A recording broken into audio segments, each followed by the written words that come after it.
Now Cameroon are back for a major football competition, except this time they're expected to win it. Just as in 1990 in Italy, Cameroon find themselves kicking off a major competition. 18 months ago they shocked Argentina in that opening game. Now if Morocco beat them, Cameroon will be the talking point of world football, but for the wrong reasons. I'm joined in my commentary position by Don Howe, the present Coventry City manager. First of all, what do you think about Cameroon, and are they still the side they were from 1990? Well, it'll be interesting to see whether they are or not. They've got most of the players that went to Italy in their lineup. Obviously, they've got a new coach now. Over the years, they've had Russian coaches, they've had French coaches. It will be interesting if they can keep the quality up. Obviously, they must be favourites for this tournament. But at the same time, Morocco have always done well as well. I mean, they've qualified for World Cups. They got to Mexico. So it looks as though that these two sides, really, and I wouldn't say it's easy to qualify, but it looks as though in this group of three, that these two ought to qualify and go through. But it'll be interesting to see whether the Cameroons can have the same quality as in Italy. What about the man they all talked about in Italy, Don? Roger Miller. Roger Miller, yeah. Are you going to miss him? I think so, yeah, because he was a character. And, I mean, even then, in those days, they thought he was wouldn't be able to play too many games, and they used to sub him, and they used to use him for the last half hour. They used him quite carefully, but they used him very well, because more times than not, when he got on, he scored a goal. Let's break now for the opening ceremony. Le tournoi final de la 18e Coupe africaine des Nations.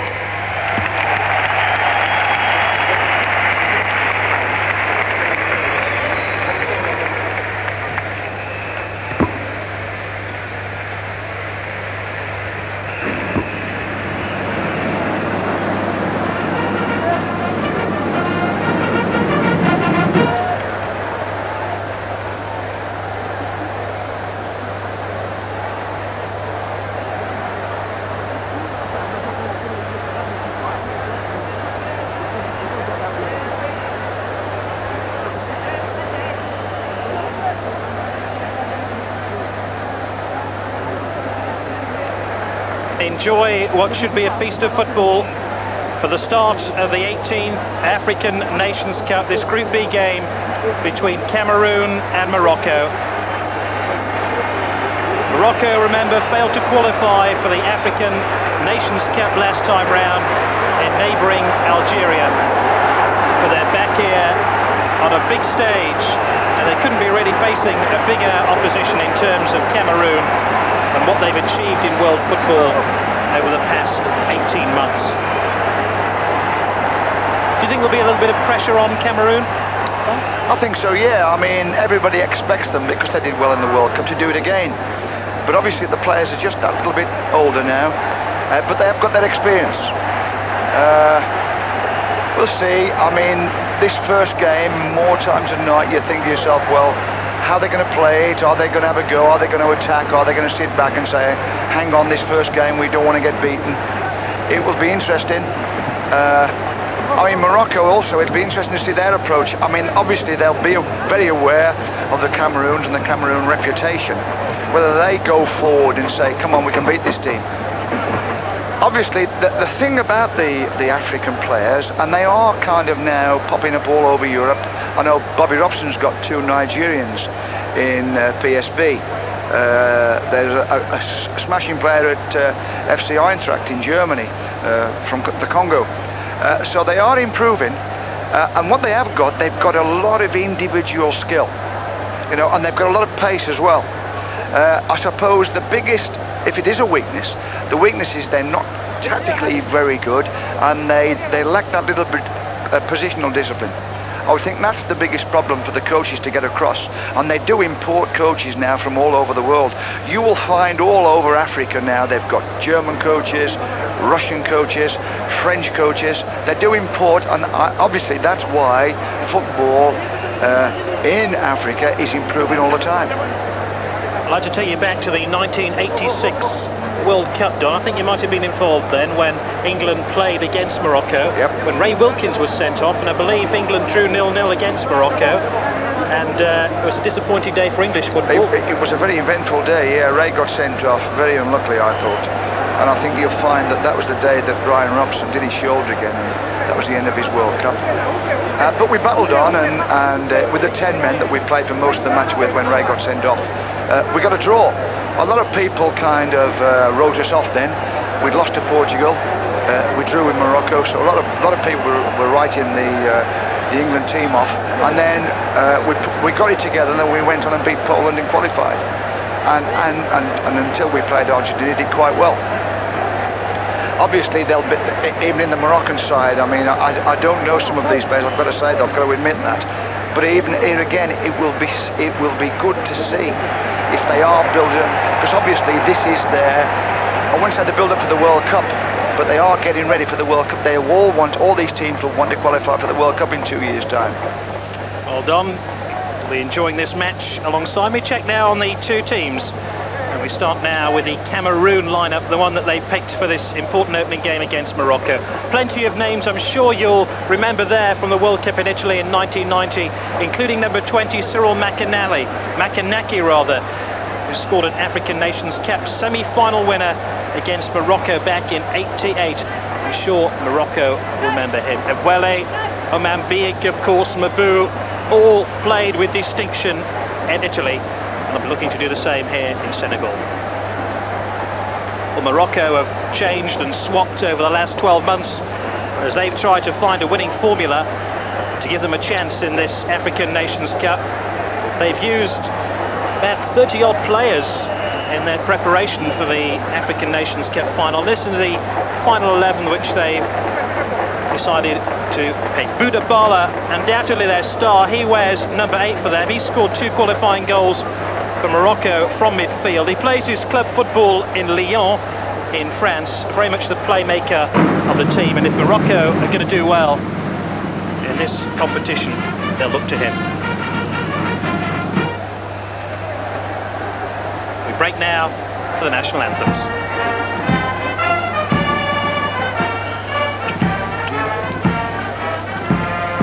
Slowly, that's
crowd here in the Stade d'Amitié, Dakar, the Senegalese capital. They've waited a long time for this competition to get underway, and they feel now that they're ready to stage a major sporting competition in terms of Africa that comes no bigger than the African Nations Cup.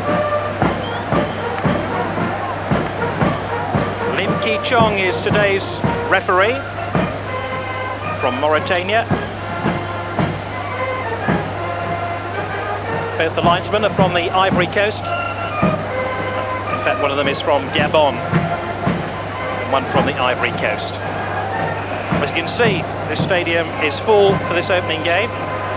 Who are the teams we're going to look out for in the next week or so, Don? Mainly because of their World Cup performances over the last 2 World Cups. Nigeria, they are a side that are virtually exporting players all over Europe. I would think those 3 really are the favourites for this tournament. It will be interesting, Gary, to see how the pitch plays. I mean, I was just watching the soldiers there march up and down the pitch, which often isn't a healthy thing, but it looks as though it's kind of this spongy grass that you'll find that it'll hold the ball up. And I sometimes think that whether that's conducive to good football, you know, it slows the game down a little bit. I was recently over in China, actually, Don, playing for a FIFA 11, would you believe? Great honour for myself. We played on a very similar sort of surface to that, and the ball really held up well, but it seemed to have a lot of weed in it, the grass. Yeah. And it was almost like playing on an astroturf. Yeah, it's like this Bermuda grass. It hasn't got like a lot of roots like our grass. It spreads like a weed, really. I mean, obviously it's grass. It spreads like a weed, and what you find is that it's the feet. You'll see the boots. The bottom of the boots go right into the grass. Obviously, if you hit long balls, they will check. They won't keep running on and perhaps run off the pitch for a goal kick or out of play. You'll find that the ball, if they chip any balls and they drop into space, they'll hold up because it is like a spongy surface. But it doesn't make for good passing. You know, you can't zip the ball about and play 1 touch and 2 touch. Once again, a check on the Cameroon side. Confirmation our match today. Cameroon against Morocco.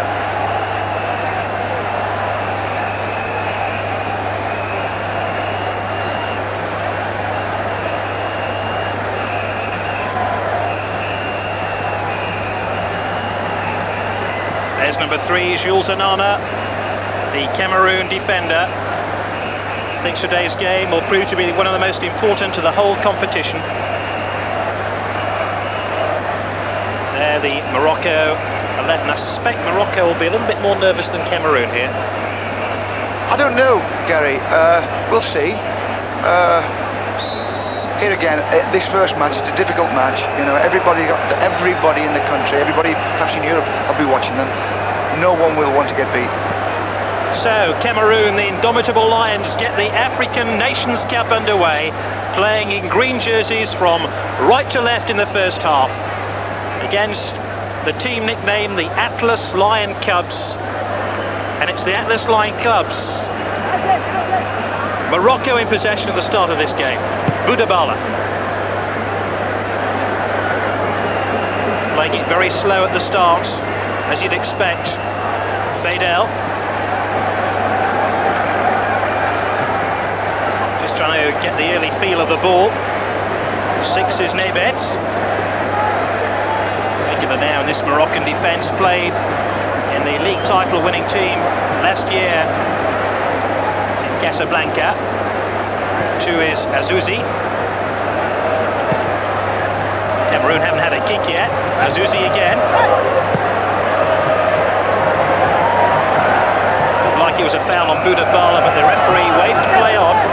Once again, Morocco keep possession. Azouzi. Picked up by number 13, Boyou. Boudabala. Strange looking pass to his left back. Nebet.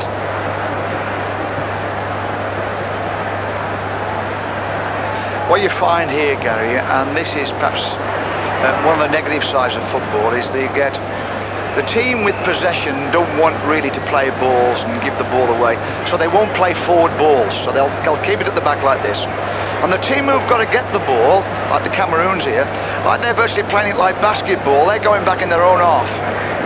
Not really wanting to pressurise the Moroccans in their half, so you get this kind of negative play, and sooner or later the ball's got to go forward and it's got to go in there if somebody's going to create a chance.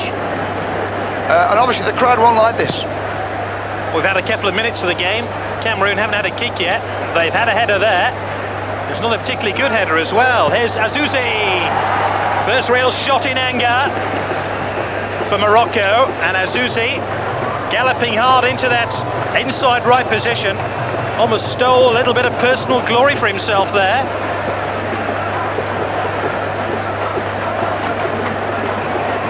See, that chance really came out of, and it really ought to encourage the Moroccans to go forward, because it was a kick out the goalkeeper's hands.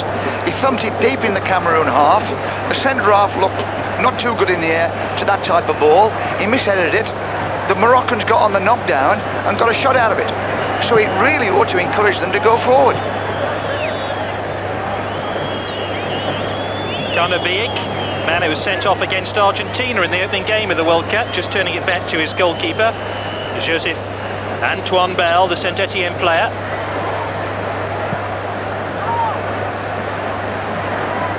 There's one here for Oman Beek to chase. 13 is Jean-Claude Pagal, another man who plays his club football in France.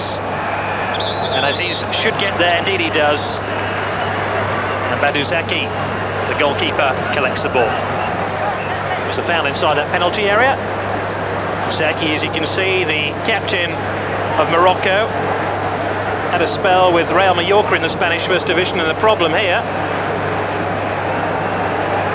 And you talked about his shoulder injury for Brian Robson in that game against Morocco. How ironic that appears to be the problem now with one of their defenders. Well, obviously,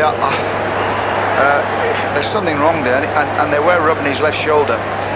It was a long ball played out of the Cameroon defence. There was a challenge in the air, and obviously, as the lad's gone up, he's either got the collision in the air, or he's lost his balance in the air and come down on his shoulder.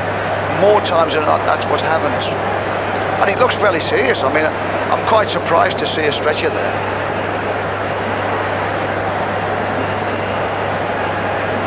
In fact, it's Fadel, the man who's caught his shoulder. Yes, there it is, look. He certainly felt that, didn't he? Well, what he did, he jumped above the Cameroon forward, and he came down on the Cameroon shoulders, and his arms seemed to be forward in front of the player and his body behind. And it must have somehow, I've got a feeling he's got a dislocation there, Gary. So Gilal Fadel, the player from the Casablanca club. It was definitely the collision in the air rather than, it wasn't the fall onto the ground.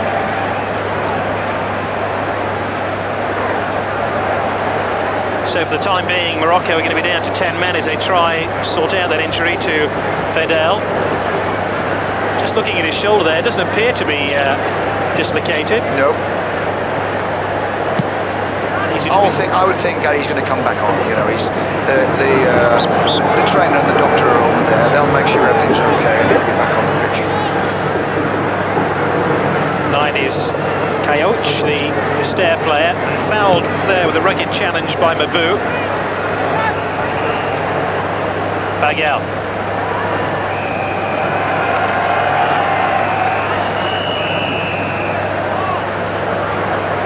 Good day.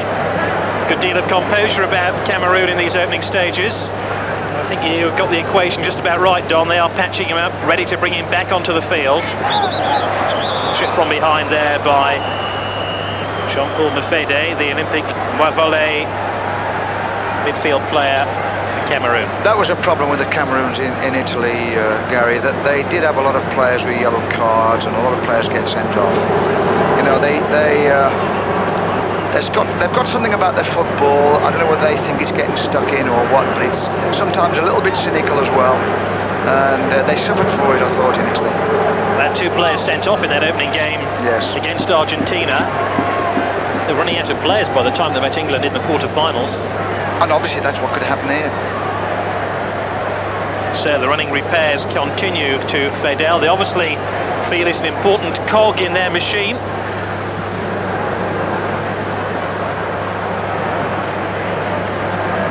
We've had 6 minutes of the game. It's Cameroon 0, Morocco 0.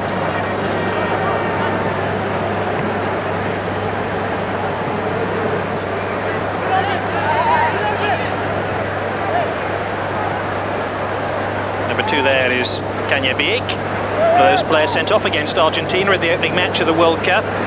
We're looking to stay on the field in this opening game, mind you. Once again, another rugged challenge. Maybe Cameroon feel they can physically intimidate Morocco here. They do like a tackle, I'll tell you that. And sometimes it's off balance, and it's not getting to the ball. It's getting to people. It's getting to other players' legs. Maybe losing the ball in midfield.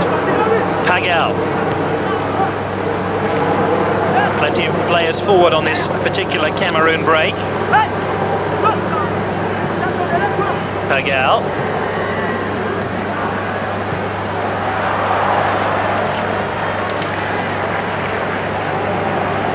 There's Fidel back on the field of play, but obviously feeling that left shoulder injury. I don't know how that will affect him when he climbs to head away the long balls that Cameroon are bound to play in that last third of the field.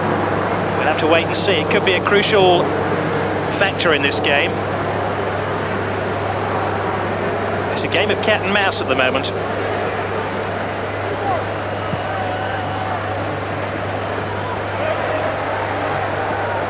Joseph Antoine Bell, 37-year-old goalkeeper.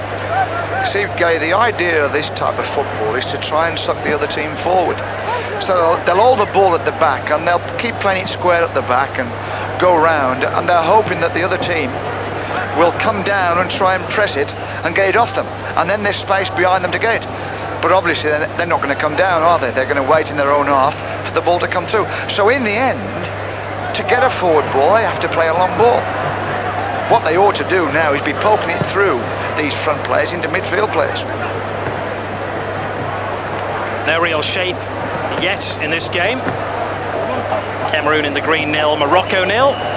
Just joined us, you're watching Screen Sports coverage of the African Nations Cup, the opening match of the competition from Group B. Group B containing Cameroon, Zaire and Morocco. And it's Cameroon in possession.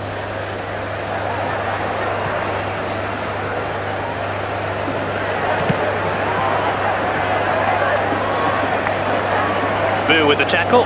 There is Mabou. He missed the last African Nations Cup after picking up a winner's medal back in '88. Busy little midfield player. He'll be prompting Cameroon forward in this game. As yet they haven't got a stranglehold on the match.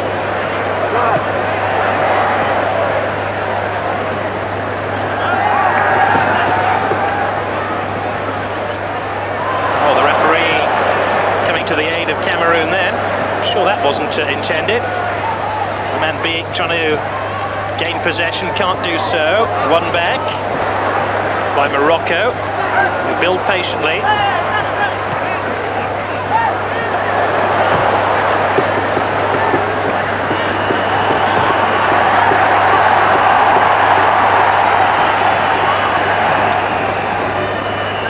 Here's Mifede.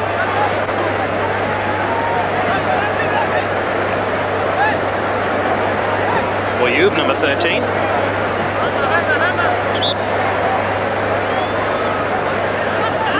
The second time in a major footballing competition, remember. Cameroon involved in the opening game, and a substitution here. It looks like Fidel is going to take no further part in this game. That shoulder injury he is claiming has got worse and worse, and they've had to bring him off.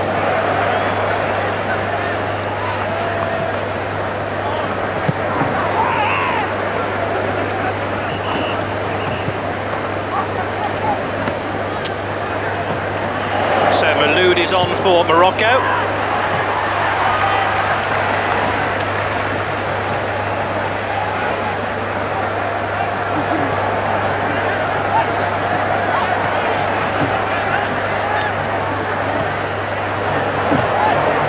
Azouzi really wasn't the most intelligent of crosses to the back post. There wasn't a... I think that the Moroccans have settled down the best. I mean, the Cameroons at the moment look a little bit disjointed. They're not threading their passes together like the Moroccans. The Moroccans are very clever on their short little passing, their little kind of 10-yard play, little 1-2s off each other. The quality of that cross was poor. Balloon for the record, playing in his first African Nations Cup. Now finds himself pressed into the Moroccan defence. 13 here is Jean-Claude Pagal. And there was a foul there, wasn't there? Oh yeah, he didn't play the ball at all. As he went across him, his left leg came out. Appears to be the first booking of the African Nations Cup.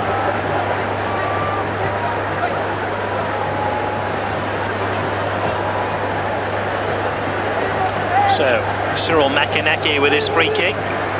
Naibet, the man who's been booked. Oh, splendid free kick, which Zeki had to be aware of. Struck with some force, I think, by Mabou.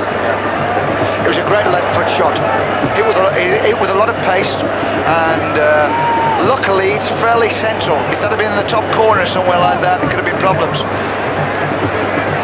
Well, Cameroon have given intention that from their dead ball situations, they go prepared to try their luck.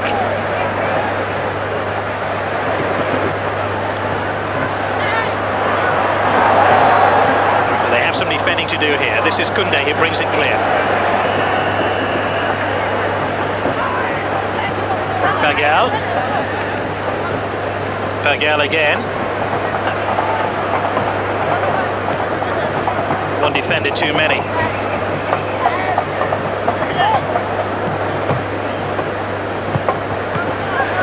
And it was a dangerous ball, wasn't it? Yes, he was.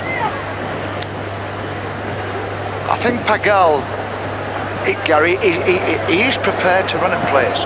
He is prepared, once he gets inside the Moroccan half, to go and attack people with the ball. And obviously that will do one of two things. It'll either get a free kick, and they look as though they've got a bit of quality on the free kicks, or obviously it'll create an opening.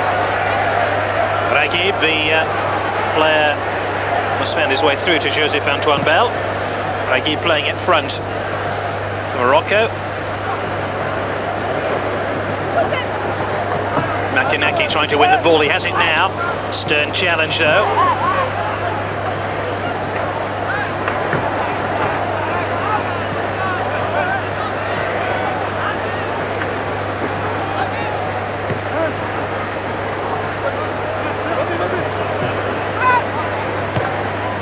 Crosses by Kanya Biik.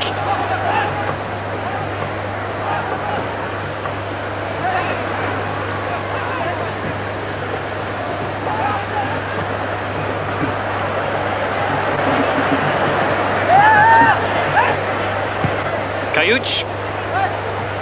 Naibet. Ragib. Tatao back defending. Ragib, who's been suffering from a knee injury for the last couple of weeks. That's a late fitness test to play. There's an offside decision against Morocco there. When the Moroccans go forward, to make running, I mean, there on that last attack when they created an opening, they were prepared to run wide down the left flank, then they were prepared to run wide down the right flank, and this is the type of thing that can get beyond the sweeper. Van Beek with that little cross, hammered away only as far as Mafede. Mafede wins it. Van Beek should be far too close to Zaki. Really is like a child's firework, which hasn't burst into life yet. No, well, like I said early on, Gary, he's first game of the World Cup, and it'll be the same when we have the first game of the European Nations Cup in Sweden. You know, they're on show. There's a little bit more nerves around. They don't want to lose, so they play carefully. You know, they don't throw too many players forward. They hold possession of the ball.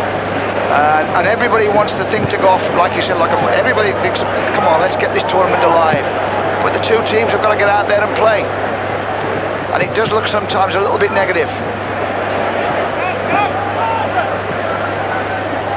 Pagal. Mabou. Were you making sure that Mabou didn't progress down that left-hand side?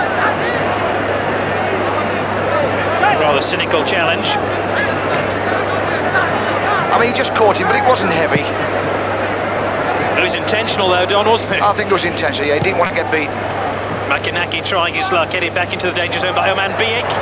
Oh, Zaki tried to smother the danger, but didn't get there quickly enough. Yeah, well, the keeper came out, and to be honest, the forward virtually gave up. He thought the goalkeeper had got it, and the goalkeeper missed it. If the forward had stayed alive, there might have been a second chance for him to get in the net.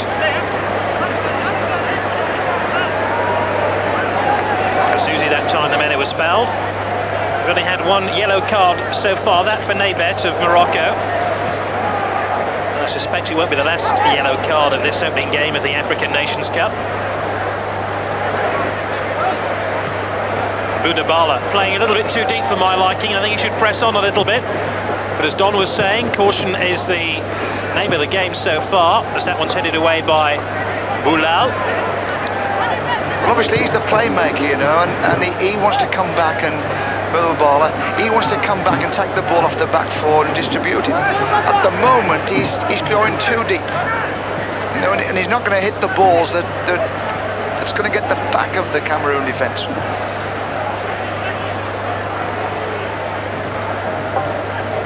Ayoudi opting to keep possession rather than shoot on goal. Still 0-0 within 18 minutes of the game.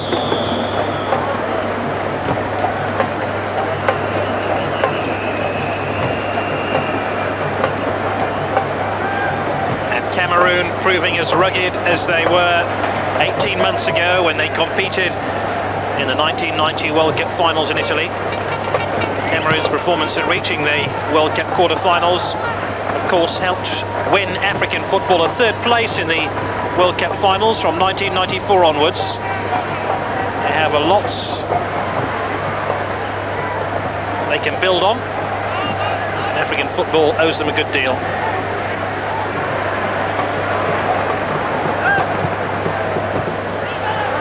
This is Makanaki, forced towards the corner flag by the attentions of the substitute, Mouloud.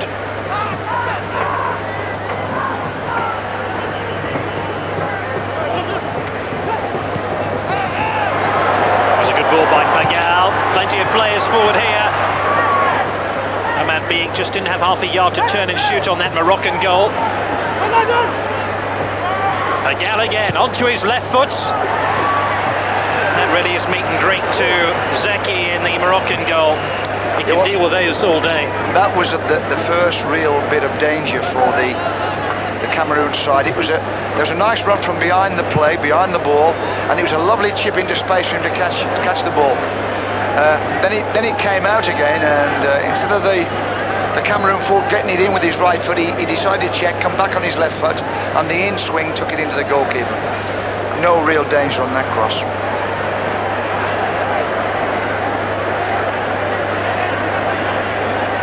Wele will take the throw. It's a great skill there by Mefede. He's lost a boot as well. Babu. Pagal. Oh, it took a deflection. That'll be a corner for Cameroon. That could have proved to be a nasty moment to the Moroccan goalkeeper Zaki, because Pagal really got hold of that full-blooded shot. Goalkeeper had it covered initially until it struck one of his own defenders. He looks as though he's the Cameroon's main front man. I mean, he does attack people on dribbles and runs at them, and it looks as though he's got a good shot. Mefede drives it in.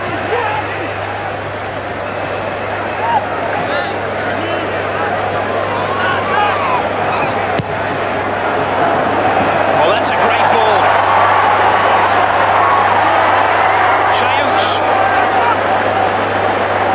Space. Now he has Wele snapping at his heels. What looks so promising ends so disappointingly for Morocco. He almost had a one-on-one with the goalkeeper then. Yeah. The end was forced ever wider by Wele and then concedes the goal kick. Well, it was the quality of that diagonal pass that made it for him. If his first touch had been better and he could have gone on with the ball in the back of the defender, then it might have been one-on-one with the goalkeeper.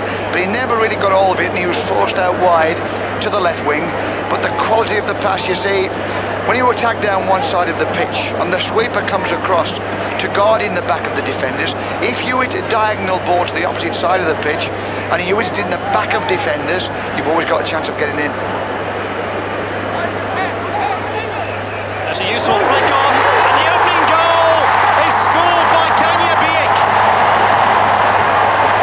The man who was sent off against Argentina in the opening game of the World Cup now scores the first goal of the African Nations Cup. Cameroon 1, Morocco 0. Long throw, Gary, into the box. I don't think the Moroccans are very good in the air.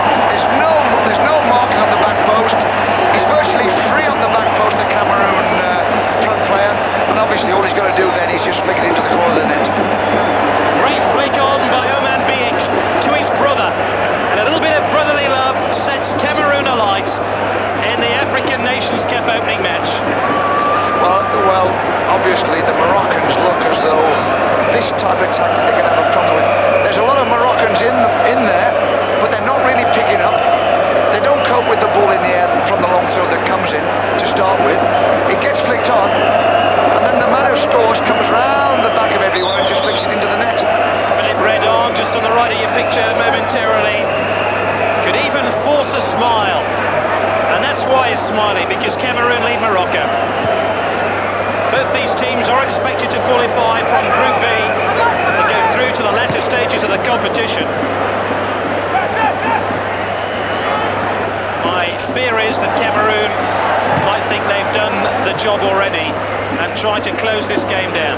Dom? Well, they might want to close it down, but obviously now the Moroccans have got to show their intent. You know, they can't just hold possession now at the back. They've got to go forward. They've got to try and force that equaliser.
If he can't go forward, he should be laying it back to a supporting player, and then he goes into the box. Obviously, if he can go in himself and do the job, fine.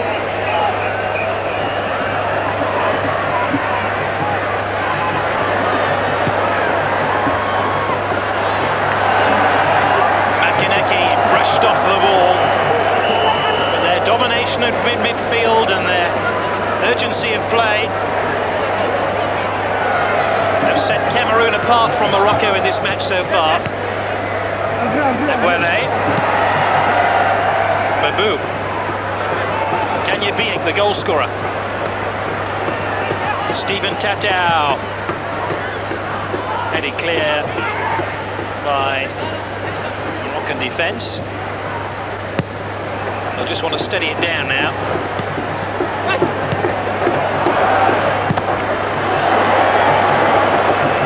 Those of you who remember the stars of Cameroon in Italia 90, you'll be pleased to know that Roger Milla and Thomas Como, the goalkeeper, are here in Senegal as spectators though, and no doubt they'll be delighted with their team's performance.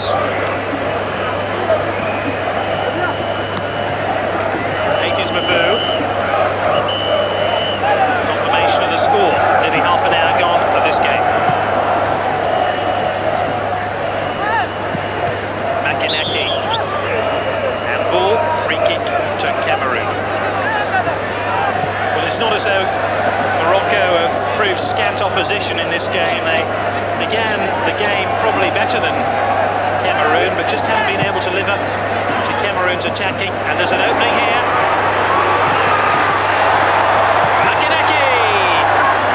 It's still in play.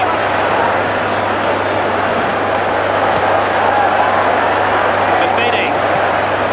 Kunde. Makinaki, that's a foul.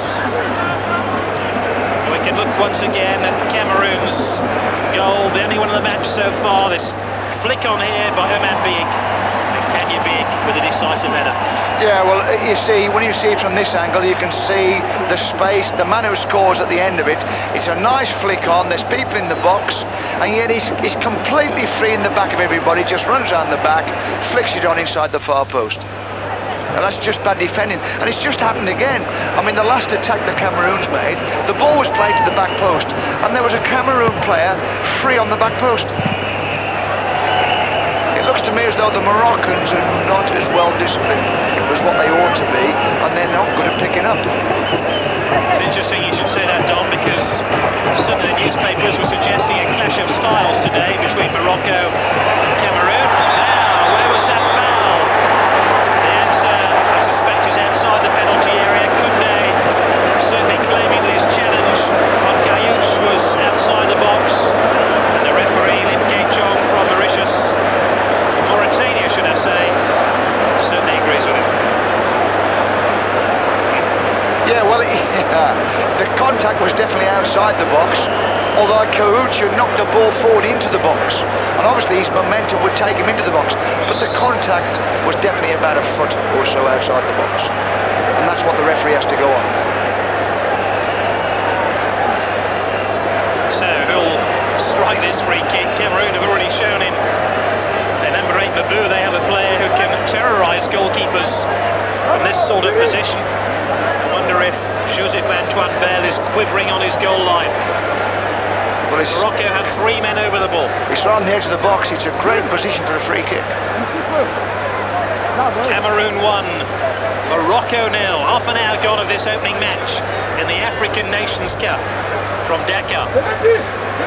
See, the Moroccans are putting players on the end of the wall to affect the keeper's view. Well, the wall did its job. Very disappointing free kick in the end. I mean, he never got it over. I suppose it was supposed to be a left foot bender over the top of the wall, dragging towards the post. He never got it up, did he? I mean, it contacted the wall halfway up the wall. Not the sort of thing you'd be too appreciative of at Highfield Road, no? No, you'd expect a little bit more quality than that. I suspect that too. 2 particularly poor dead ball situations, both of which Morocco have squandered. And being a goal behind, it's hardly what you'd expect from them. Well, he looks as though the 14 looks as though he can bend that ball from that. Obviously, he's a left back, and he's come all the way across to the right wing to take the corner, so they fancy him. Perhaps when he gets his range, you know, if he gets a chance again, sometimes the people who take corners, they need to take a couple before they feel the weight of the ball, the weight of the kick, so they can get it in the right position.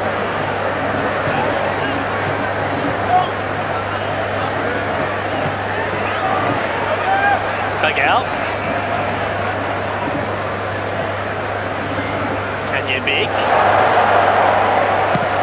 Chipped in by Ebwele.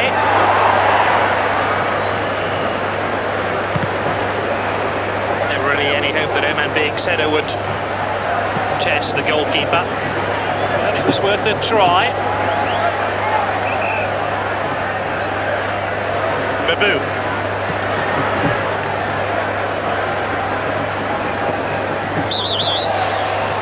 I just wonder when Cameroon wander into those situations, wide on the left and wide on the right, they're just looking for those free kicks there, Don.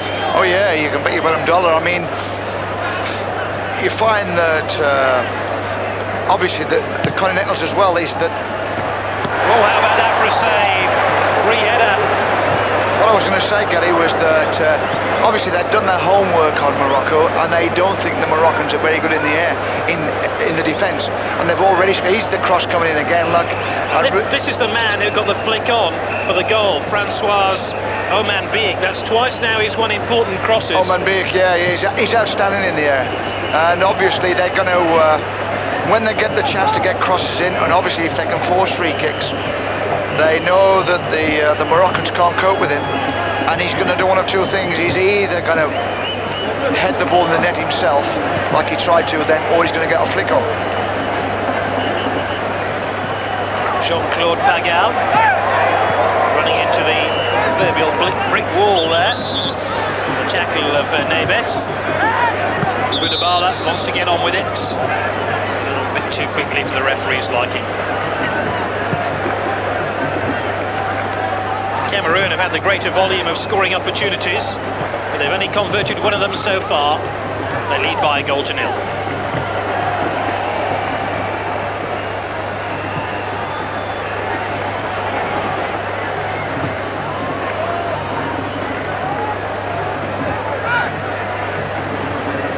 Is Koundé.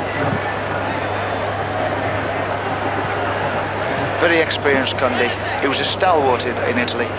He was always in the thick of things at the back, and he was solid all the time. Played a good job as centre of defence. I wonder if you remember, he was a man who scored the penalty against England. Yes. In that quarter-final in Naples to make it 1-1. When Cameroon came so close to reaching the World Cup semi-finals, until Gary Lineker took a hand in the game. They keep hitting those lovely diagonal balls, Morocco, and more times than not, one of their forwards gets on the end of it, but they don't push him behind it quick enough. The midfield players just watch the ball go in there and virtually stand the halfway line. Pagal. Well, they appeal for offside against Oman Biik. He is really making a name for himself now, because he's unsettled Morocco's defence. He's flicked the ball on for the opening goal. He's had a free header which was saved by the goalkeeper Zaki, and they're finding him quite a handful now. He looks like a good English centre forward, Gary. You know, he's good in the air, he shows for the other players to play in, he's got a little bit of skill on the ground. He looks a good all-round player, together with Makanaki, and Makanaki can run with it and twist and turn. There goes that ball again. They play those balls, Morocco, and they're good balls, and I mean, they're getting people on the end of them. I mean, that one ran out of play. But if the midfield players then, as soon as the ball went, pushed up behind that player, so that if he can't go for it, he can turn around and play back, then they're going to push the Cameroons back, and they're going to get in the heart of the Cameroon half, and they can create chances.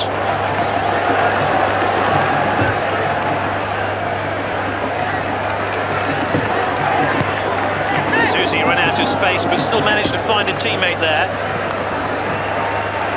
I suppose the question now is, can Morocco pull this game from its intense fire? And Cameroon are really stoking it up here.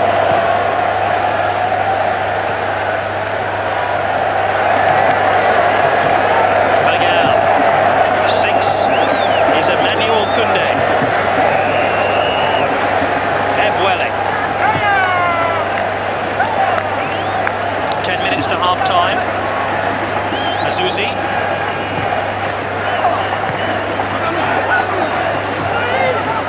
Given away to Oman Biik. 10 chasing that one as Mefede, but Azuzi turns it back to Zaki in the Moroccan goal. I think it's been a better game since that goal. Yeah, obviously, yeah. You know, there's not so many passes in the back four now. The both teams are trying to get the ball forward. Oman Biik. Which obviously makes for a more exciting game. This is what the people want to see. Pagal. The Cameroons can virtually get in any time they like in the far post. I mean, as long as they get people around the back, I mean, the Moroccans have got no idea how to cope with it. They definitely can't mark it.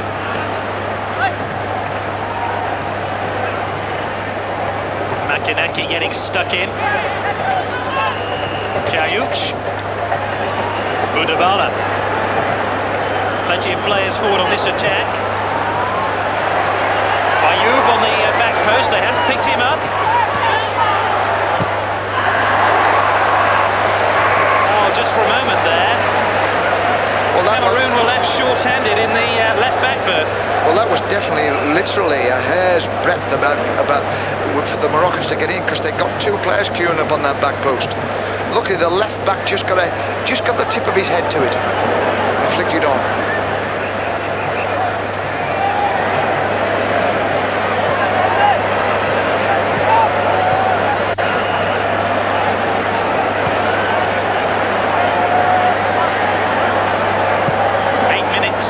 Time. Cameroon lead Morocco by a goal to nil.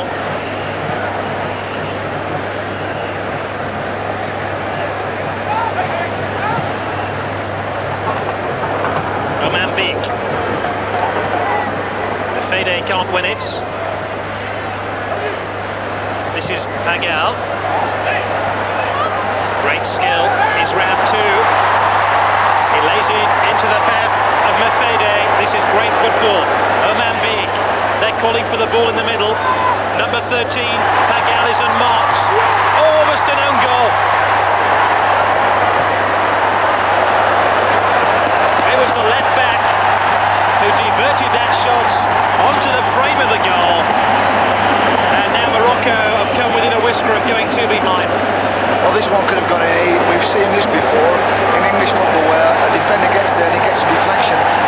They can get inside that near post. As the cross comes in, the defender just has to put a head there, hopefully, and he'd hit the post and come away. But the architect of that attack for the Cameroons is Pagal. You know, he is the playmaker there for Cameroon in the middle of the pitch. And when he picks it up, he can either pass it or he can run with it. Well, Navet has had an interesting first half. He's been booked, and now he's hit his own upright. Things are going to get better for him in the second half. Yeah. But they don't pick up the Moroccans. Mabou, can you see more goals done in this game? Without a doubt against Morocco, yeah. Kanye Biek. Mefede's cross. Back to Mefede again. Ghosting into that inside left position now is number 2, Kenya Biek. Man who scored the only goal of the game, Pagal. Tennis Mefede. Possession football now by Cameroon.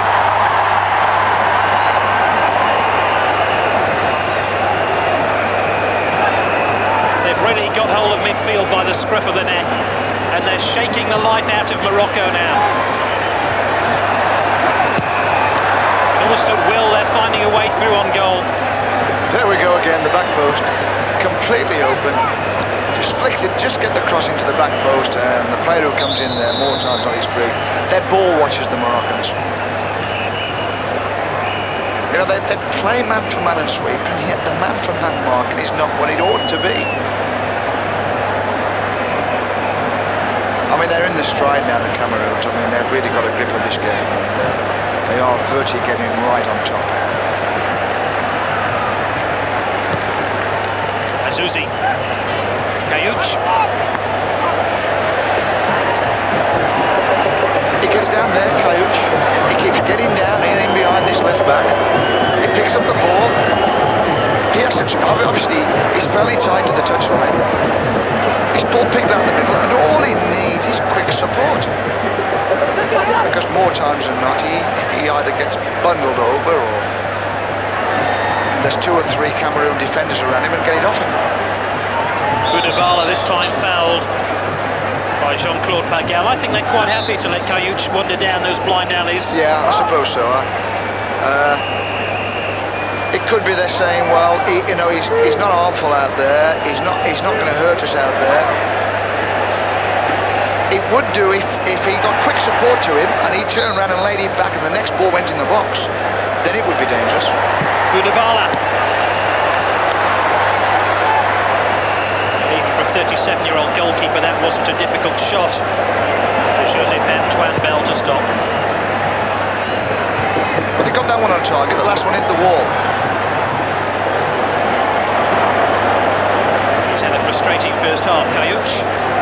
He's working hard, Gary. He really is. He's prepared to make runs.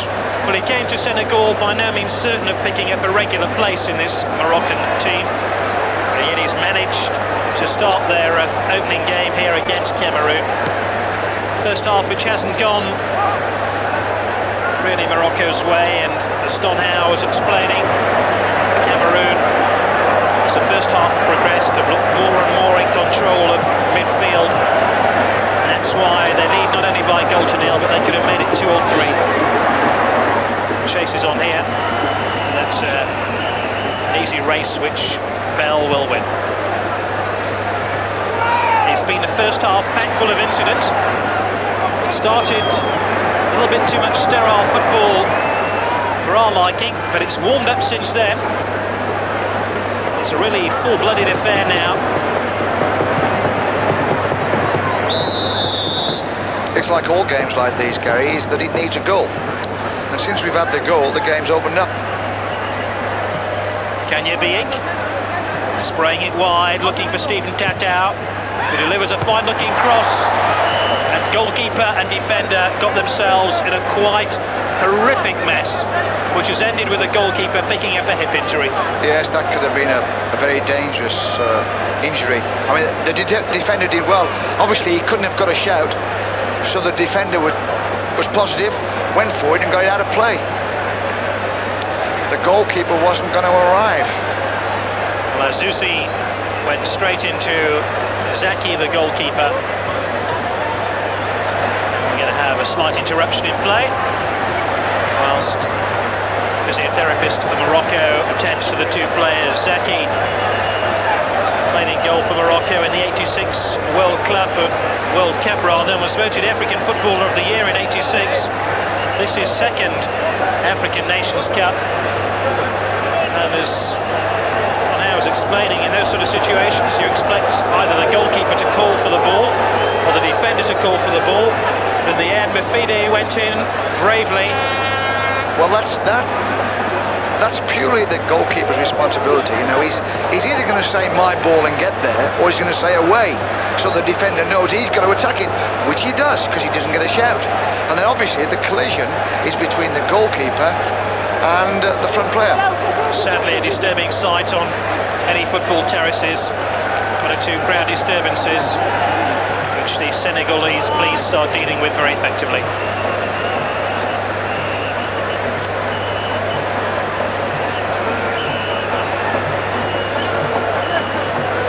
It looks as though he's got a hip problem there. Bottom of his ribs on his right side. That's where the collision was.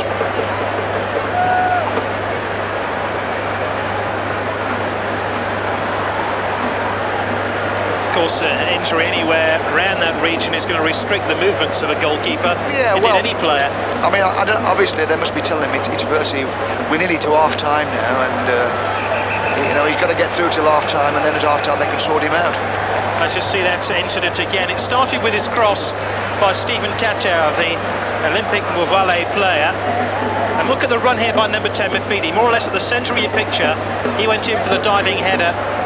The man who managed to get his head to the ball was Azusi, but he collided with Zaki, his goalkeeper, who now has recovered. We're playing stoppage time at the end of the first half. Cameroon lead Morocco by goal to nil, and Makinaki to take the corner. Not a particularly good corner.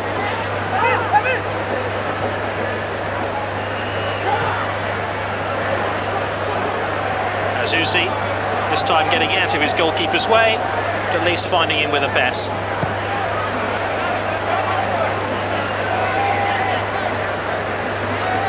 Cameroon, remember, bidding for their 3rd African Nations Cup success. He looks in trouble. He looks as though he's having a jobby. Well, they have Khalid Azmi, probably their 2nd choice goalkeeper, standing by. He would wear the number 16 jersey. I suspect it would be Azmi to come on, the Casablanca player. It looks as though it's just at the top of the hip bone. You know, and it would be sore there, I've got to say that, and it would restrict his movement.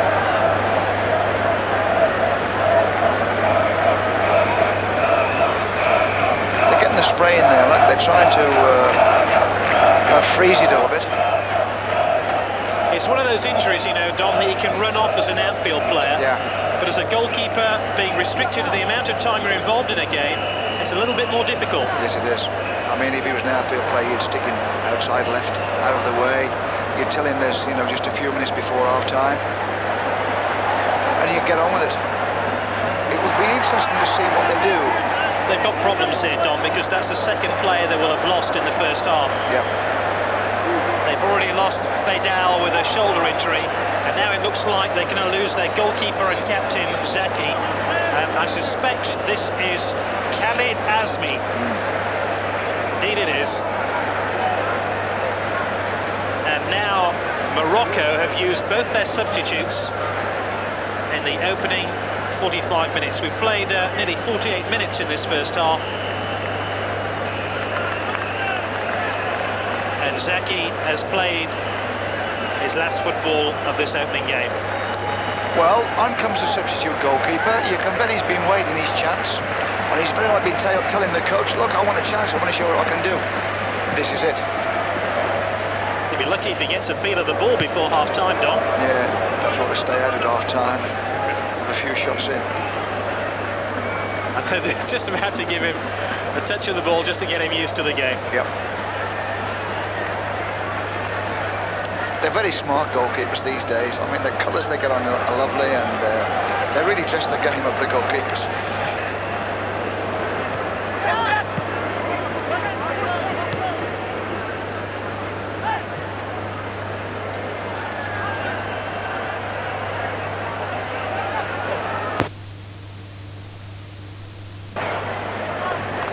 I wonder if that goalkeeper can catch crosses, Gary. I wonder what he's going to be like in the air when these Cameroon crosses come in. Let's see if he's got a nice loud voice his defenders can hear. Yep. If he's going to call for the ball, because that's exactly the problem which led to the injury to Badu Zaki, who's now left the field. We've reached nearly the 50-minute mark for this first half.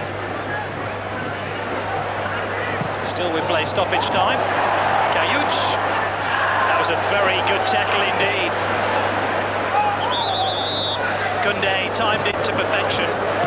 And now another injury here.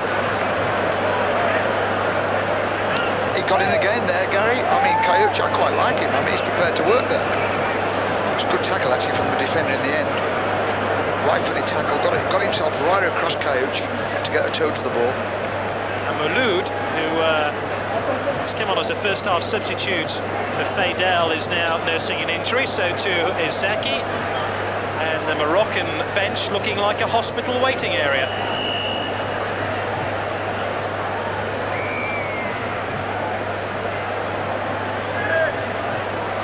I've got to say this about the Cameroons. They are tough.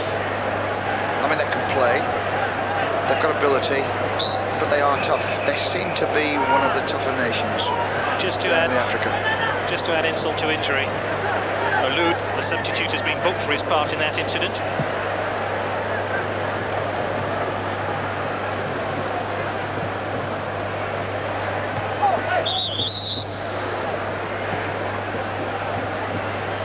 This time the free kick goes Morocco's way. Played 50.5 minutes in the first half. Still Cameroon in the green, lead Morocco in the red by a goal to nil in the African Nations Cup opening match. Live from Senegal.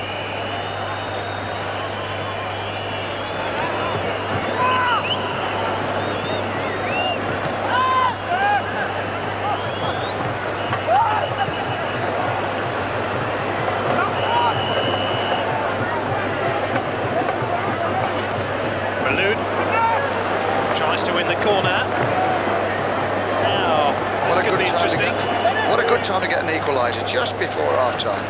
It really would be against the run of play should Morocco manage to do so. But Kayouch, who's been their danger man, waiting in the 6-yard area.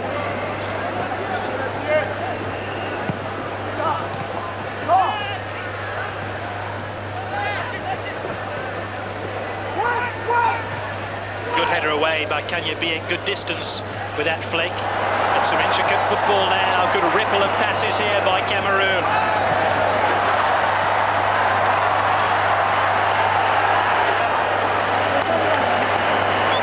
They're athletic and they're entertaining, and you can't ask much more from any footballing side. They are athletic, they are entertaining, and they are tough. know, they can make a tackle, sometimes a little bit out of bounds in terms of the rules, but they are one of the real professional African nations.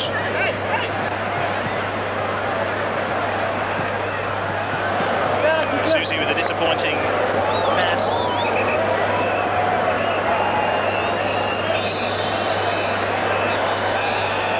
And after playing 7.5 minutes of stoppage time, referee Lim Ki-chong from Mauritania brings the first half to an end. The first half where Morocco have had to shrug aside their problems, losing 2 key players, a goalkeeper and a defender, and going behind to a goal after 22 minutes from Kanya Biek. Half-time score in this opening African Nations Cup game.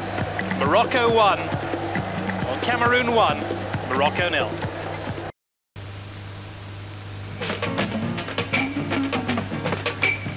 Welcome back to the Friendship Stadium here in Dakar at half-time. The position, Cameroon leading Morocco by 1-0. We've had action, we've had entertainment, and thank goodness, Don, for an opening game as well in a big tournament, we've had a goal. Yeah, that's right. It was a cautious start, Phil, which you would expect. I mean, it's the first game, and these two teams are on show, and they don't want to lose, and it always needs a goal to get a game going. And when we got that first goal, off they went. Both teams started to attack each other. Now, many of the press down here in Africa are already calling Cameroon the pre-tournament favourites. Yep. That adds a particular pressure of its very own, doesn't it? Yes, it does, because everybody is expecting them to perform like they performed in Italy. I've got to say this, as that game went on, you could see their class. They are very professional. You know, they have got skill, they have got ability, and they are very professional. They're tough. It's all really been played in the Moroccan half in the first 45. Yeah. Well, up front, Oman Biek and Makanaki, always troublesome. Well, I think we can have a look at some of the highlights from the first period here coming up. And this was a strong free kick held by Zaki under the crossbar. Lovely struck ball. Luckily for the Moroccans, it was direct. It was virtually straight at him. That was Mafedi with the first shot in anger. After just 30 minutes, following a foul which saw Nabet going into the book, and here was the goal on 23. Well, they have got this weakness at picking up the Moroccans, especially on the back post. And it's I mean, obviously it's a good long throw and it's a good flick on. But if they pick up, there's no problems. But give the Cameroons credit for it. Long throw then from the far side. First header by Oman Biek. What a great target man he is for brother Kana, up from the back. Nodding home, really unopposed at the back post. A very English goal as well, Don. Yes, very much so, yeah. It's one, obviously, they must have seen a lot of tapes of English football and they've worked at it in training. It is a training goal, this one. And the Moroccans perhaps guilty of a little ball watching there. Some naivety about their defending at times. Yeah, very much so. I mean, they're supposed to be man for man and sweeper at the back, and yet, but he's good in the air, Oman Biek. He springs well and he gets power into his headers. He really means it. It's another one, fortunately for the Moroccans, straight at keeper Zaki. Coming forward again, the side in green, the indomitable Lions. Very close to a second here. We'll see it comes via the head of a Moroccan defender and back off the post. But again, Pagal started it and he got to the back post and tried to get the crossing, and the defender had to deal with it. And obviously, he just, as the ball's coming across him, he puts his head to it, and he could have gone in the net as easily as hit the post and come out. Well, it's Oman Biek there on the right-hand side of the box, turns his man, maybe the man who'd been booked earlier, heading against his own upright, and that would have been a second for Cameroon. As it is, they lead at the break here by 1-0. And the stats from the first period, goal attempts 6-1. The Moroccans never really getting within shooting range of keeper Bell until a few moments before half-time. But Cameroon, as we expected, Don, they haven't been too particular in their play either. They've committed 8 fouls to 5 from Morocco. and we've had a couple of yellow cards, perhaps surprisingly, against two Moroccan players, Nebet, and just before the break, the substitute, Mouloud, going into the referee's book. More goals to come in the second, Don? I think so, yeah. I think the Cameroons now will take the game to the Moroccans, and with the Moroccan defending as well, I think we can see more goals for the Cameroons. They are the better side. Certainly the Moroccans seem to be lightweight up front. Yeah, I mean, Chayok is making a lot of runs, and he's trying to get away and make some space and pull defenders out in the middle. He's not getting enough support. So it's a goal from Oman Biak, the man who plays his club football in the French First Division at Cannes. A great target man, as we've seen up front, and the Cameroons in particular dominant in the air, likely to cause more problems for Morocco in the second half. You're seeing the opening match live here from Dakar from the African Nations Cup for 1992, and following on later this evening, here we'll bring you the host nation in action from Group A, Senegal, kick off their campaign against Nigeria, and that one full of potential. It could be explosive. It's bound to be interesting. Do stay with us for that after the conclusion of our opening Group B match. And you can see a roundup of all today's action from Dakar at 11 o'clock this evening, when we'll bring you edited highlights of the day's opening two games. So there's plenty of football to come over the next fortnight. We'll roll on tomorrow as we gather steam. Egypt enter the fray against Zambia. Make a note, that kicks off at 6:30 tomorrow evening, live and direct here from Senegal. Egypt tomorrow, that's another one to look forward to. We're reminded from their performances in the last World Cup as to what strides they've made as well. But Morocco with something to do here in the second half, if they're to come from behind. Well, 1976 was a year of glory for them when they were winners of this tournament. This was actually played on a league basis. We're showing you action here from an encounter in Addis Ababa against Nigeria on their way to the trophy. But they've now changed the format, expanded the competition. 8 teams taking part here in 76. We're now up to 12. And certainly the way they've divided it into the 4 groups of 3 with a knockout round to come next week, then that adds to the excitement as we go through the tournament. But back in 76, Morocco victorious there in Addis Ababa.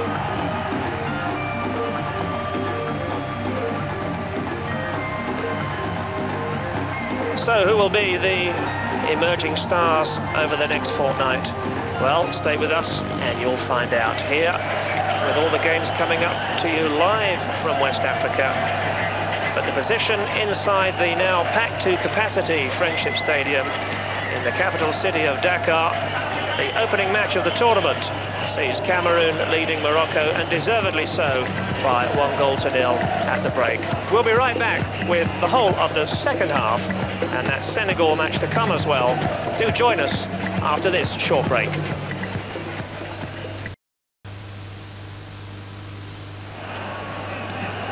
Welcome back to Screen Sports coverage of the African Nations Cup. Half-time, Cameroon 1, Morocco 0.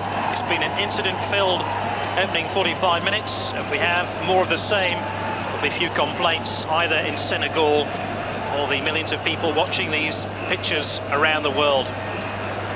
During the half-time interval, I was talking to Don Howe, and I understand, Don, that you once had Stephen Chatau, the Cameroon defender, on trial at Queen's Park Rangers. And he's captain of the Cameroons as well, and he's a lovely lad, a good right back, but he had to prove himself better than David Bardsley, and he wasn't. David Bardsley, I think, is a better player, but he was okay. I thought he would get a club here in England, but no, I've got a feeling he went down to Brighton. I think he had a couple of weeks at Brighton, but they didn't take him.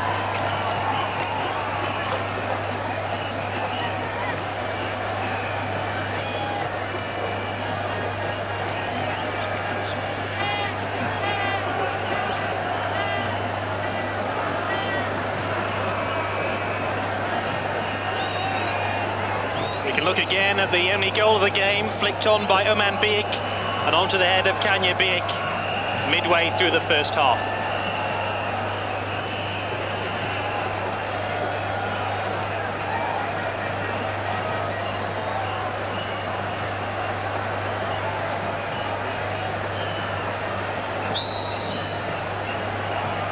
So Morocco get the second half underway in their red strip. Remember, they played in the '86 World Cup finals in Mexico in the same group as England, Portugal and Poland, and went through to the quarter-finals where they eventually were knocked out by Germany. Different stage, but proving even more difficult here in Senegal against a Cameroon side who are prepared to attack, they're prepared to be physical, and they're going to look for more goals in this second half. Cameroon in possession. Mabu. Makinaki.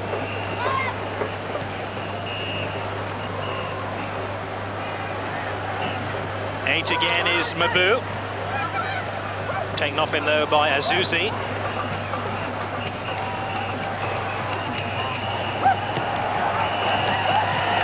This is a fine run involving Azuzi here. An opening for Kayouch, just the wrong side of the uprights. And he knows he should have done better. It's easily Morocco's best chance of the game, and it had them up off the bench, because they know their man should have scored. Yeah, that was a lovely attack down this left side, got in behind the right back. A nice cross to the near post. It gets it stuck under his feet somehow. When he tries to strike, the ball is still under his body. He can't get it out of his feet to get a good strike in. I just wonder whether the other Moroccan forward would have been given offside. All academic now. It's still 1-0 to Cameroon, but that was certainly a scare for the indomitable Lions. I think it ought to be a little bit of encouragement for them, Gary, really. I mean, if they see that type, and they know they can get into those areas, and they can get those near post crosses in, you know, that should lift them a little bit. This one stabbed on here. It was by Daoudi.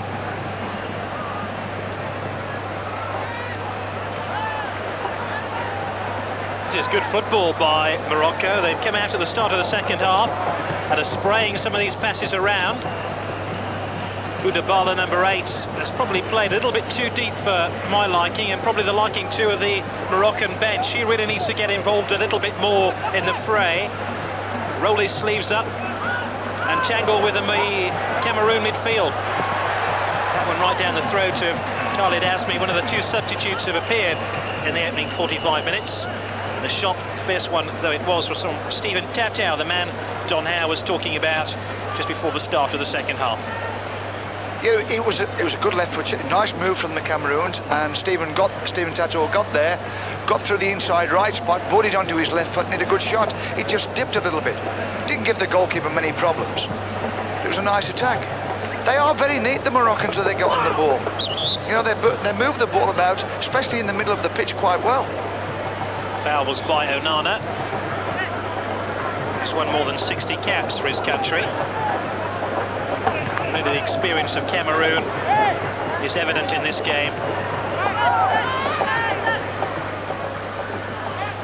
Onana again.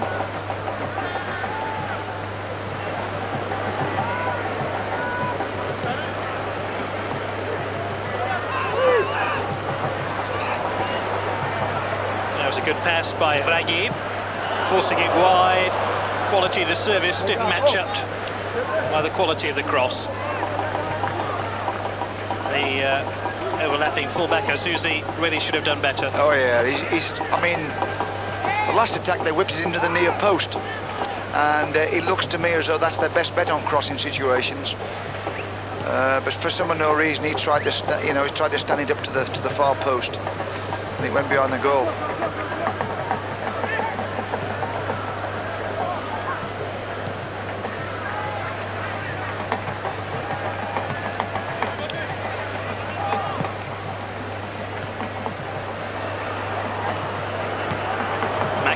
Waiting in the middle for this one, but it's forced away by Daoudi.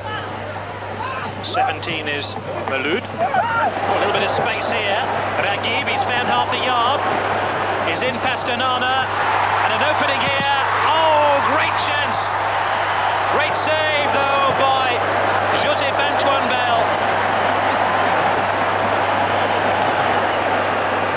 Well, that was a super attack by the Moroccans. They got him behind the left back there, down that right wing. And a nice cross, low into the box. Virtually stepped over as he came into the box, letting it run to the far post. The goalkeeper did a super save, I've got to say that.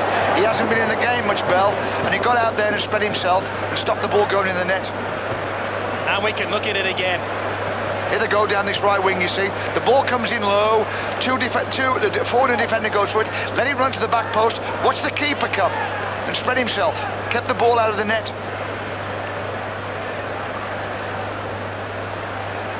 There's certainly a possibility of a penalty just prior to that chance when Kayuch seemed to be tumbled as the ball ran past him.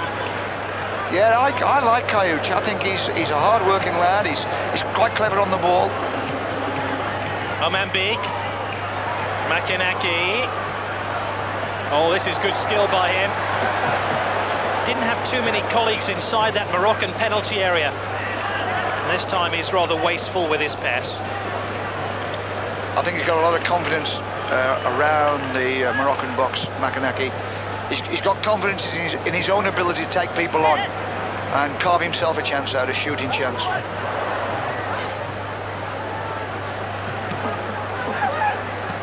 Well, the persistence of Daoudi did his team proud then. Kayuch appeared to be handball. Maybe it came off the thigh of the Cameroon defender. Certainly, Verne, the German coach in charge of Morocco, must be a little bit more heartened with the sort of football his team have played at the start of the second half, which is 6 minutes old, but still Cameroon in the green, lead by a goal to nil. Well, what they're doing, Gary, they're attacking down the flanks. They've decided, I think, at half-time, look, that's going to be our best bet. Let's get in behind the two fullbacks, the two Cameroon footballs, make runs into there, and then whip in hard and low crosses in, near post crosses. And at the moment, it's working.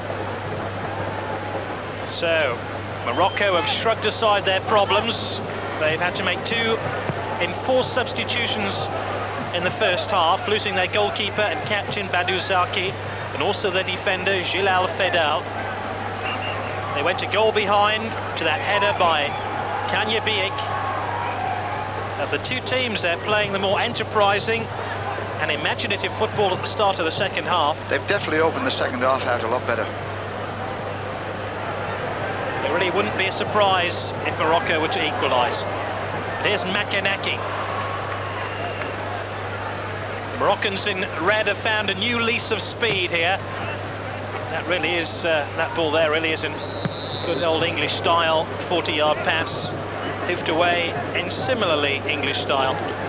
The big diagonal ball, Gary, you know, it's trying to get away from the sweep. Down one side of the pitch, hit it diagonally to the far side of the pitch.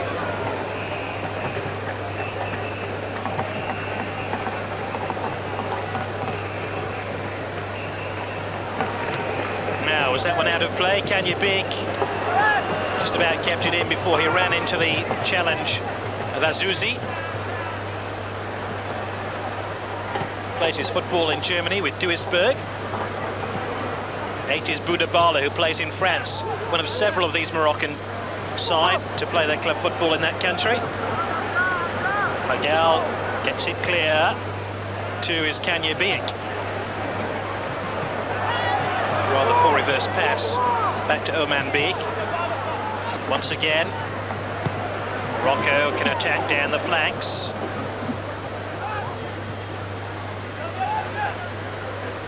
Makanaki.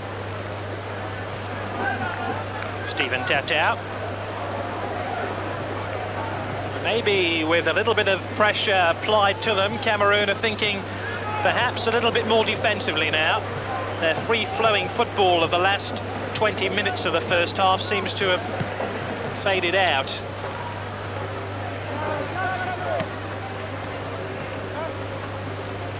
Omambik. Such an inspirational figure in that opening 45 minutes. Has disappeared into anonymity now.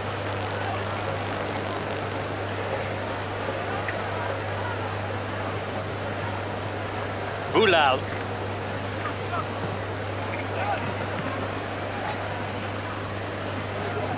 Bagui. Left it behind a little bit, Azouzi.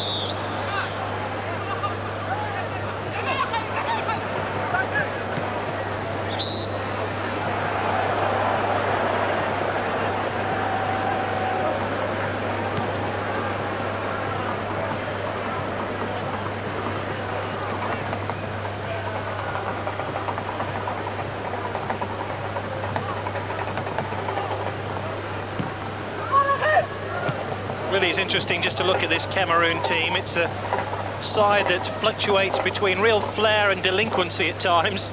Well, the Moroccans are definitely on top at the moment. I mean, they're forcing them back in. They're forcing the Cameroons back in their own half. I mean, they are pushing up as well from the back. And if they can keep this up and keep kind of making chances and get people free, there's no reason why they can't get an equaliser.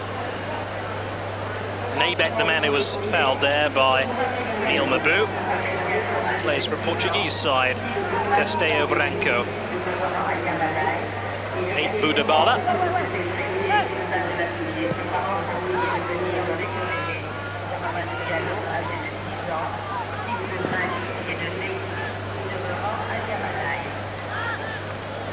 Of course, a lot of players that we'll see in this African Nations Cup will be looking to win contracts in Europe on their performances here. Oh, you can bet your bottom dollar, Gary, that there'll be a lot of agents and a lot of scouts from all over Europe at this tournament, as there was in the South American tournament. A lot of those players have found European clubs.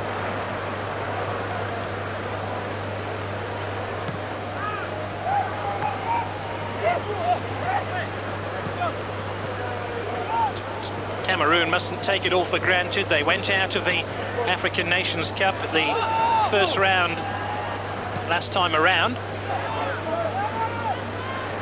So much expected from them because of their performance in Italy in the World Cup. Cameroon have more of their players playing in Europe than any other African country. Only Ghana comes close. And, I was at the Under-17 World Cup during the summer. The Ghanaian team were absolutely besieged by scouts from Europe. Of course, Nilapti plays for Anderlecht. A couple of others of them too have joined Belgian clubs. So now, an unusual decision, this indirect free kick for this new goalkeeping law, that the goalkeeper, once he taps the ball down, isn't allowed to pick it back up again.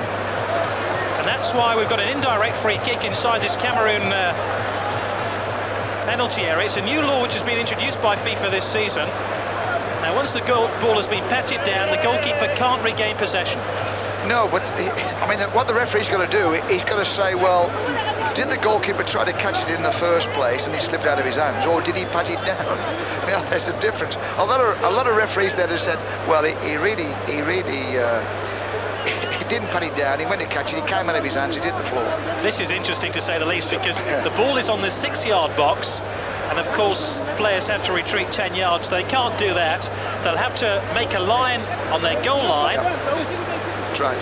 And this is going to be interesting. Yeah, it'll take a long time for the referee to organise the wall. You know, we could be in now for another 5 minutes, because obviously the Cameroon defenders will want to get out to the kicker as quick as they can and block the shot. These are a hell of a problem, these type of free kicks. And they rarely succeed, because this Cameroon wall will rush the free kick taker. It's like you said, they can't go 10 yards. I mean, at the moment they're about 3 yards. The ball's on the edge of the 6-yard box, and they're in the middle of the 6-yard box. Really, they should be spread along the goal line. And the referee, Lim Ki Chong, is just explaining that to them. Yes. They're not allowed to come forward on the far post. And it looks like the start of a 1,500 metres race at the moment. Yes. And quite right, the referee booking the Cameroon player who was first away off the blocks. And I wonder how far Joseph Antoine Bell was when that free kick was taken. Onana, the man who was booked there, third player to be booked in this game. Meanwhile, Koundé has to be restrained because he wants to give the referee a piece of his mind. I think if a goalkeeper gets it and he rolls it and then he picks it up, I understand. But when there's a shot comes in and he puts his hands to it and he bounces on the floor and he picks it up, you've got to let that go. Well, the referee, perhaps under the gaze of one or two officials. Officials, should I say. I've got to say this, the referee's the right thing. The referee's having a decent game. You know, he's aware of the play acting, and he's not when somebody goes down injured, he's not always getting the trainer on. Up to that moment, I thought he's having quite a good game.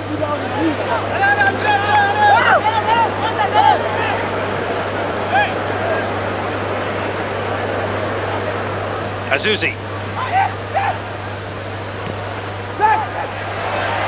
Oh, Bell's in all sorts of problems here. Makinaki might just get him out of those. Wasn't the best of back passes either to Tatao, and he's scrabbling for the ball again.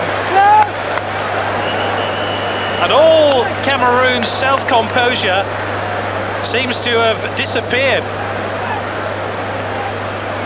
There's no doubt about it, this second half. The Moroccans have found that little bit of extra, and they're putting more pressure on the Cameroon defence, and they look a little bit vulnerable.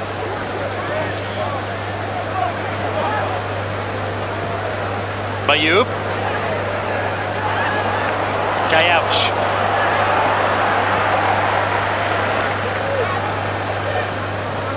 Boudabala. Well, if you just wandered into the stadium now and somebody told you that the scoreline was 1-0, you'd have a job working out who was winning. Yeah, you would say. The answer is Cameroon are winning in the green. You would say the Reds.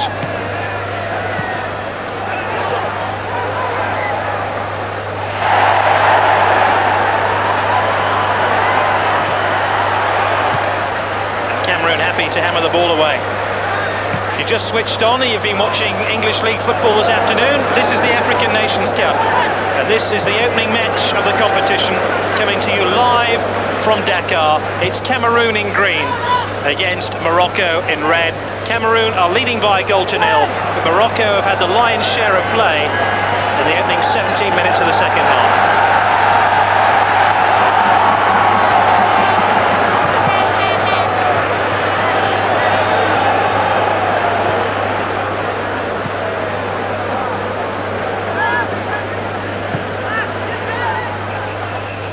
Is Stephen Tatao.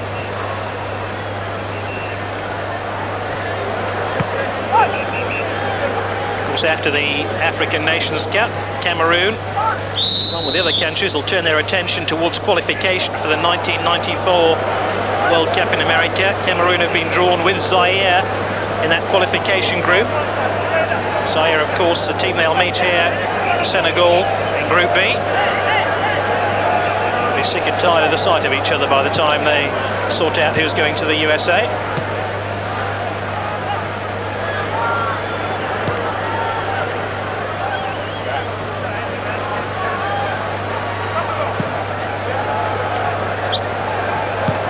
What they've done, the Moroccans, they've got a lot more confidence. They're pushing all their players forward.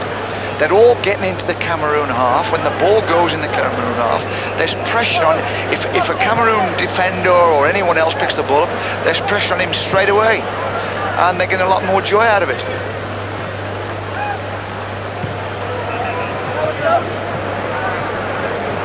I would think in the last 10 to 15 minutes, the Moroccan team have won the ball back more times than not in the Cameroon half.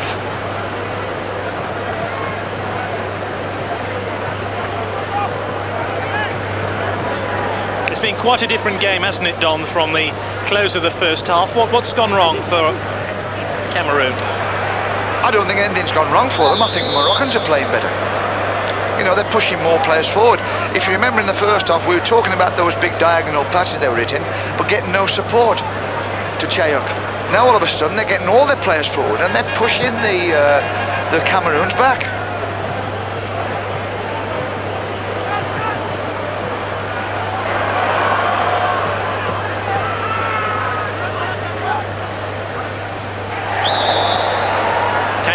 With that rather rugged challenge.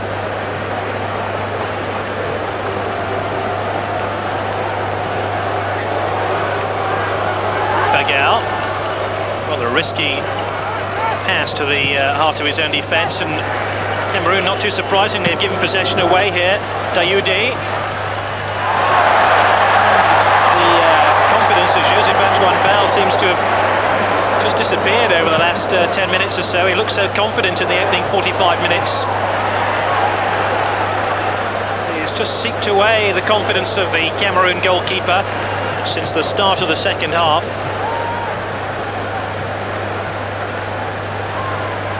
And Morocco, with their three forwards synchronising so well, have caused a lot of problems to that Cameroon defence.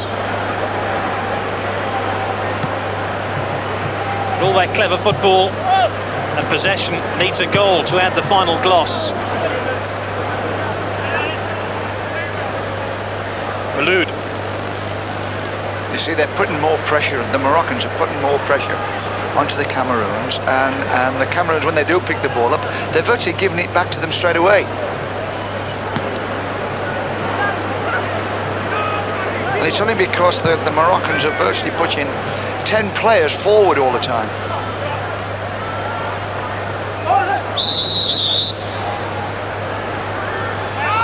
Foul goes the way of Stephen Tatau. There's the German coach, Werner, recruited to the job after the 1990 World Cup to improve the fortunes of Moroccan football. Lafida getting it wide. Side flag surely against Manbiek here. Wouldn't have counted had it gone in. I think that's the first cross that Cameroon have put into the Moroccan box in the second half. First sign of a decent attack from the Cameroons in the second half. What they did well there, the Moroccans, is that they held the box. They didn't back into the box because Manbiek can beat them in the air anytime. And they played him offside. Boudabala with that pass, but it's given away once again by Morocco. Makanaki. Tata.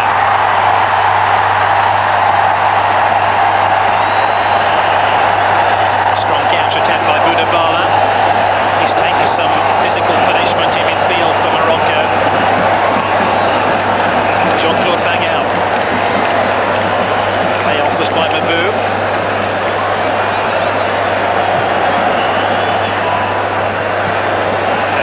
Unable to keep it in play. And a throw in Cameroon. 82, Cameroon beat Morocco to qualify for the World Cup finals. The competition, of course, played in Spain. Morocco have never beaten Cameroon in the two attempts in the African Nations Cup, so they've got a score to settle.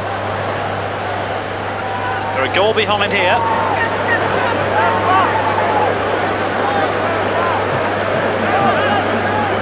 Delicately poised. Cameroon looking for a second goal, which would make their victory assured. Morocco have had probably the better share of play, looking for a goal to come back into the match. Tatau. Mabou. Plenty of men forward on this break, looking for Mefede. There's a trip there on Boyoub. Boudabala.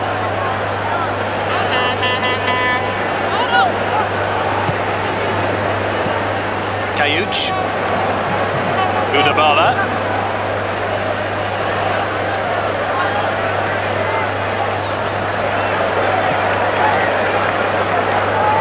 This really is turning into a midfield slog now. Yes, it is. And at the moment the man on the ball is getting no pressure, he can virtually pick his time, pick his man when he wants to make his pass.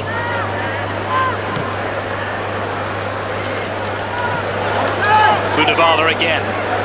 He has two Cameroon defenders. They all left him and almost created an opening for Kayuch.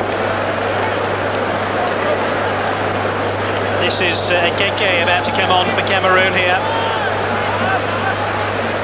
I'm not surprised about this substitution. I would think the coach wants to liven things up a little bit. Well, he is an attacker. And he comes on for the goal scorer, Kanya Biek. And Ekeke. whose goal 23 minutes from the end of that England versus Cameroon World Cup quarter-final game gave Cameroon hope of reaching the semi-finals, is on now in the action. Plays his club football in France, Eugene Ekeke. I suspect he'll play in an attacking mode for Cameroon. We've reached the three-quarter point of the game. Still Cameroon in green, leading Morocco by a goal to nil. They're virtually sitting back on the lead, the Cameroons. You know, they're not looking to play the ball forward. They're not looking to get in behind the Moroccan defence.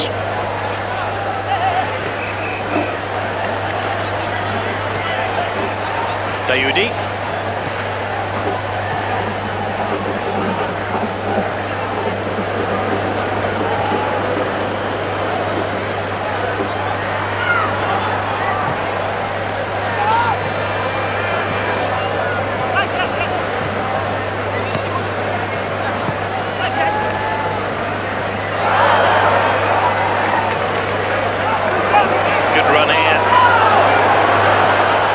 Morocco.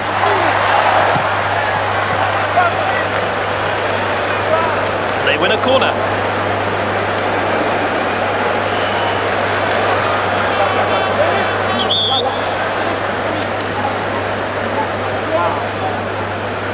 Rockby to take it then.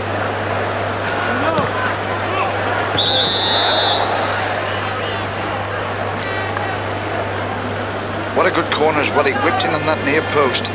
I don't know, obviously the referee saw something. I always got my eyes on the ball because he really whipped it in and he dipped into that near post.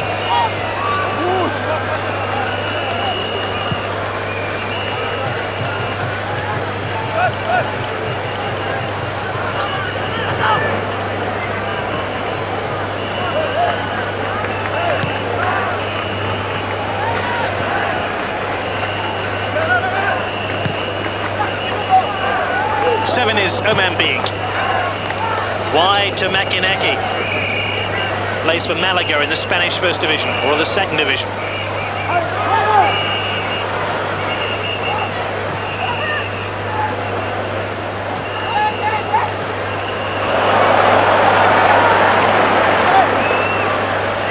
Kayuch waiting patiently for the cross, which never came. Defended by Cundy, slowed him down to start with, because it looked as though the Moroccans had built up a nice attack. The crowd were on their toes as well. They were shouting, they thought they were expecting something. He just got out to the man, didn't dive in, slowed him down, virtually got him to stop, and then kind of put his foot in at the right time and come away with the ball. Good experienced player, Cundy.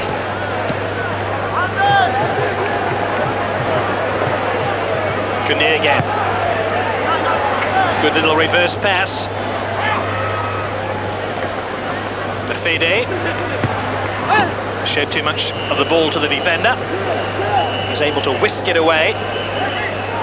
All of the suffocating pressure by Cameroon, which they were able to exert in the back end of the first half. The coach is busy writing there, Gary. This second half they'll give him plenty to think about, plenty to work on in the days between now and the next game. Maybe he's writing his postcards.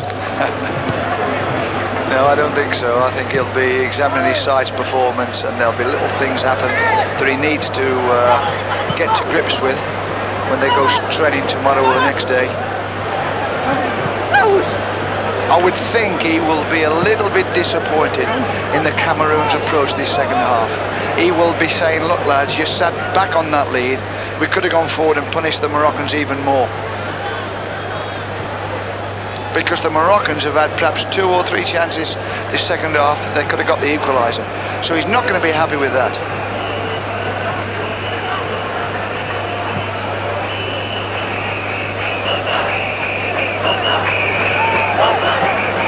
Kanaki seemed to be pushed over there.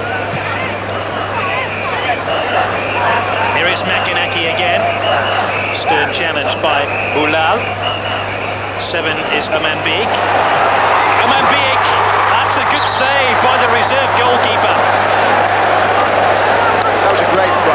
super run, did it all himself.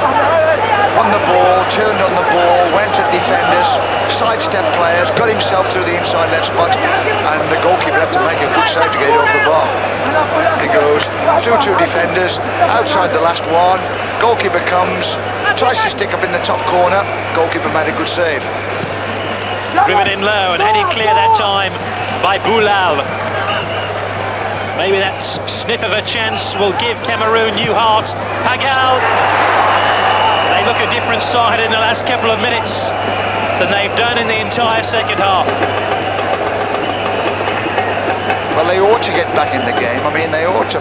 I mean, they've virtually been resting on the lead. You know, they haven't been working that hard. I mean, they should have something in reserve now to hit the Moroccans back.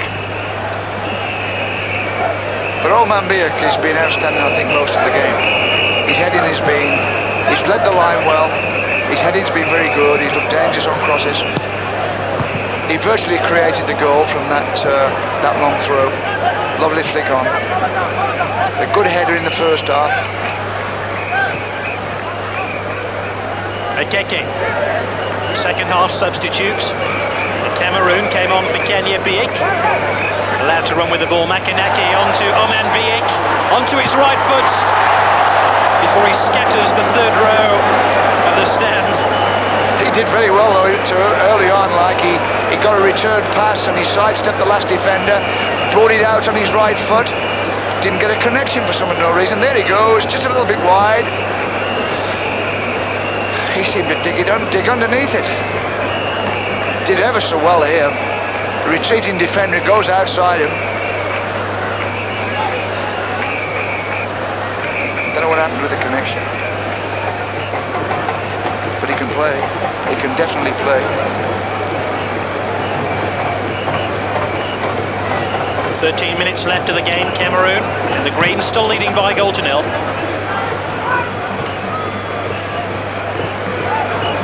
Remember, we're looking to eliminate one team from each of these groups. Oh, appeals for a penalty there. As Boudabala made his way inside that Cameroon box. No, he pushed against the defender here. The defender was too strong there.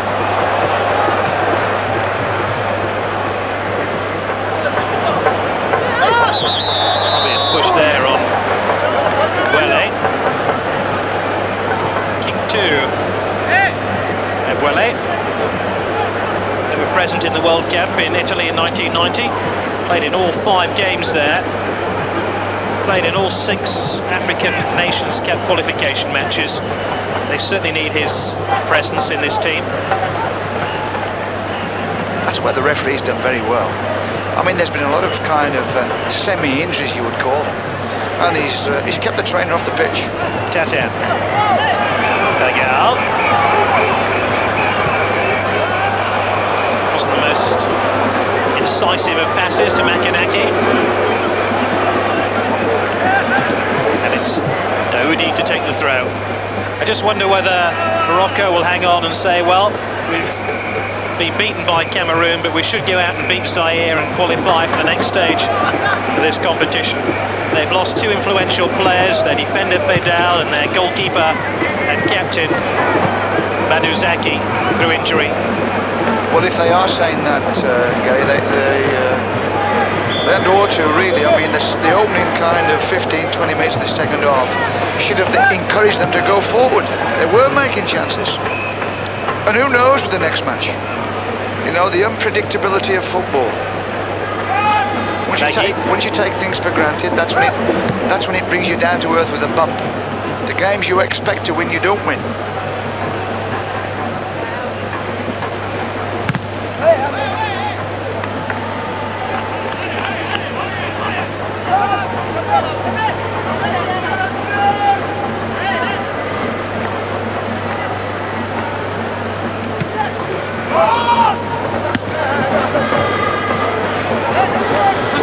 Morocco have used both their substitutes in the first half.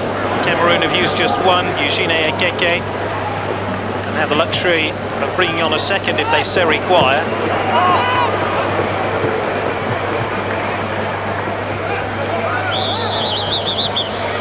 Ayouch. Number 9 for Morocco, getting in the way, Jules Onana.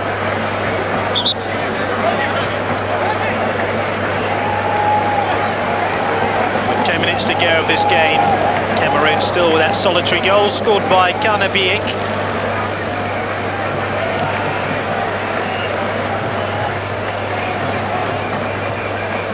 I know it's the first game, but one or two players out there look a little bit, they look a little bit tired. They look as though the match is too much for them.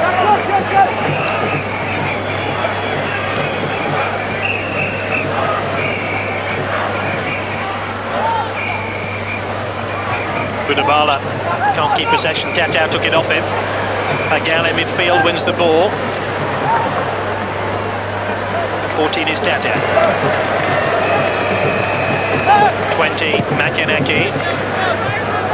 And perhaps Cameroon, with the finishing line in sight, are just taking their foot off the gas a little bit.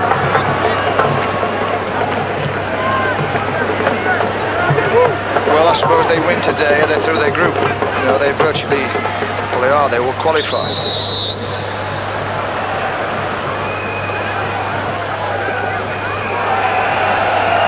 Looking this time for Nebet. I've got a feeling he went for the ball, he saw the ball, he put his left foot to the ball and missed it. And then obviously then collided with the front player of the Cameroons, Omambiak.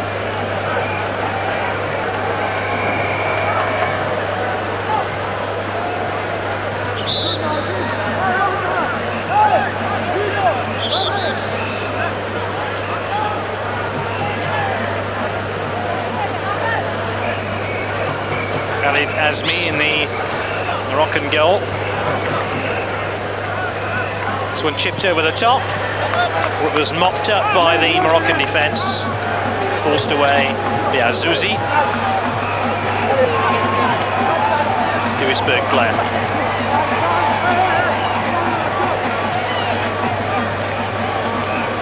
It's a match which has gone a little bit flat in the last 10 minutes. Very much so. In fact, since Azmi came on for the injured Zaki, he hasn't been tested. I mean, we don't know whether he can play or not. All the Cameroons don't know whether he can play or not. Oh, there's an opening there for Oman Biik. And a fresh air shot as he stole into that 6-yard box. This is Tatao. Onana.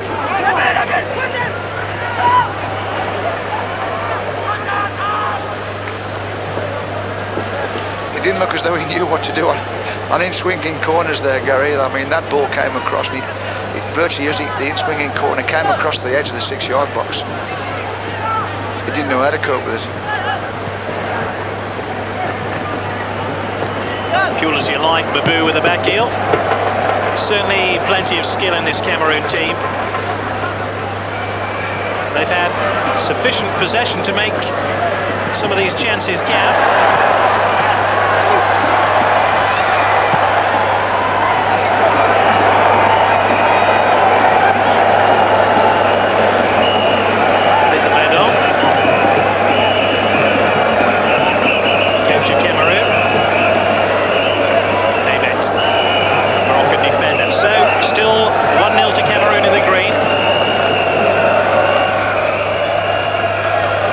Gets it clear.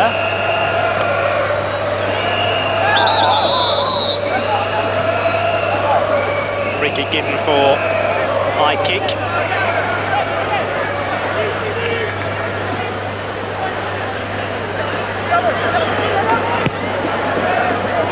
This one turned back to Azmi.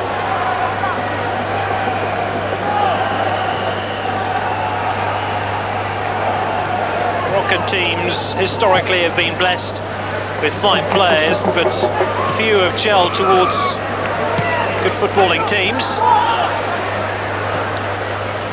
There's a good pass by Rokbi to the far side. Rokbi! He made a name for himself there. Well, every now and again they look as though they can get in, the Moroccans. They look as though they can get players wide and then they can get the ball across the face of the goal like this one. you tend to, I tend to want to go and stand out there with them and say, come on, push forward. You can do these, you can get an equaliser. That's exactly what their coach is saying there, Don. I think he heard you. I think so. Well, have Morocco the mental tenacity now just to carry through their good intentions and find this equaliser? Because they've had sufficient possession in the second half.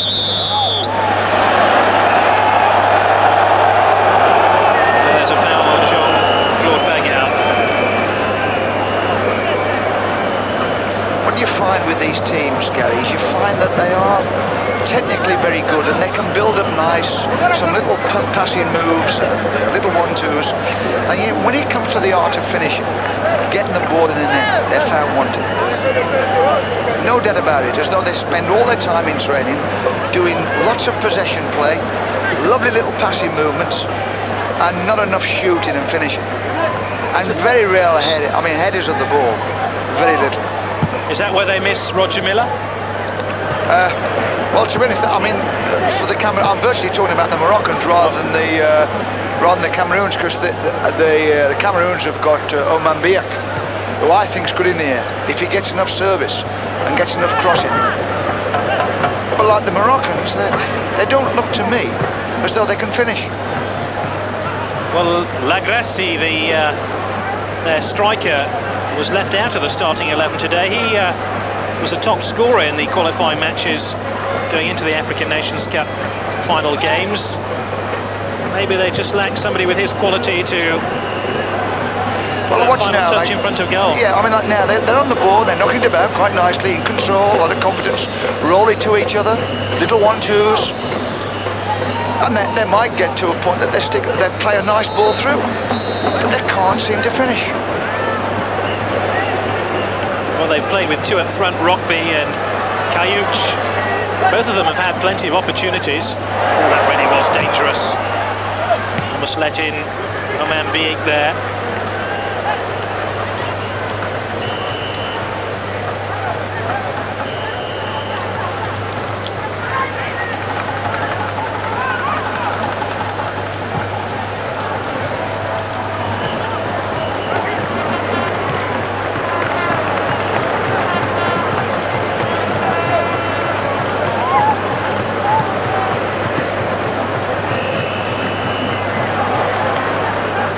Rockby.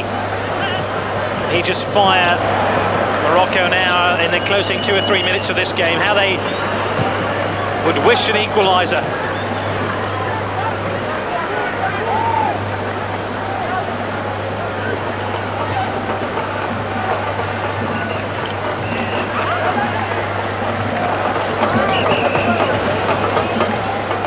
Cameroon now know they're very, very close to the opening victory.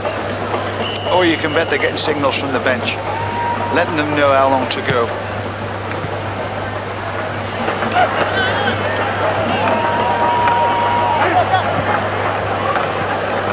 Makinaki.